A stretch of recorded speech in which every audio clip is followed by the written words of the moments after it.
Benshi bakunda kwibaza ngo ese ni ukubera iki umuntu umaze kunywa inzoga cyane cyane wa wundi wasinze akunda kunyara cyane ndetse buri munota mu buryo burenze urugero.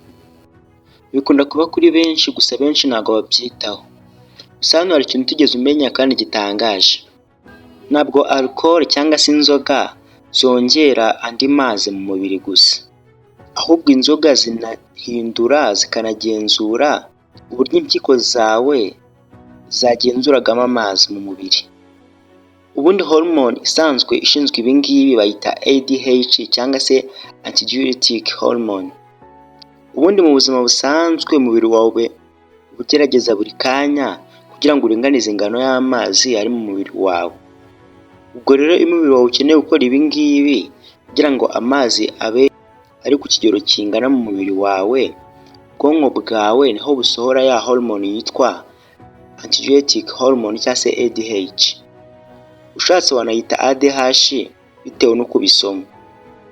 Iyi ADH inyura mu maraso yawe yerekeza mu mpyiko ndetse kandi birimo iravuga cyangwa se irimo irabwira impyiko zawe kutarekura amazi menshi kuko nyine umubiri wawe uyakeneye. Aha ngaha niho wisanga amazi yawe yagarutse mu mubiri wawe cyane cyane mu maraso, bityo bigatuma unyara gake gashoboka. Gusa iyo unyoye inzoga ho bihita bihinduka kurushaho.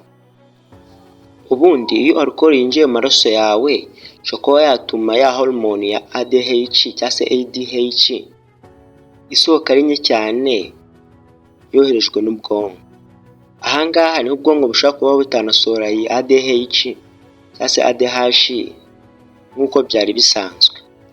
Ibi ngibi rero bisobanuye yuko impyiko zawe ziraza kwakira amakuru make cyane ayibwira yuko igomba gusohora amazi make, kandi na ADH cyangwa se ADH ihagije ihari, impyiko zawe zitangira kunanirwa kuba zakwakira amazi menshi bityo zikayarekura. Kandi aya mazi yaba yahindutse inkari, iyo zayarekuye ajya mu ruhago akaba menshi bityo akaba yasohoka. Iyi niyo mpamvu kuri bano bantu banywa inzoga bakunda kwisanga bari kunyara cyane, kuko ADH cyangwa se ADH isohoka yaba yabaye cyane.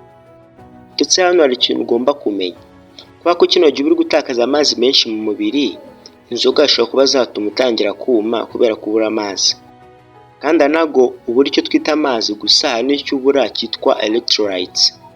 Iyi niyo mpamvu iyo umuntu yanyoye inzoga akunda kubyuka afite icyaka cyane, ananiwe, afite isereri kandi n'umutwe umurya.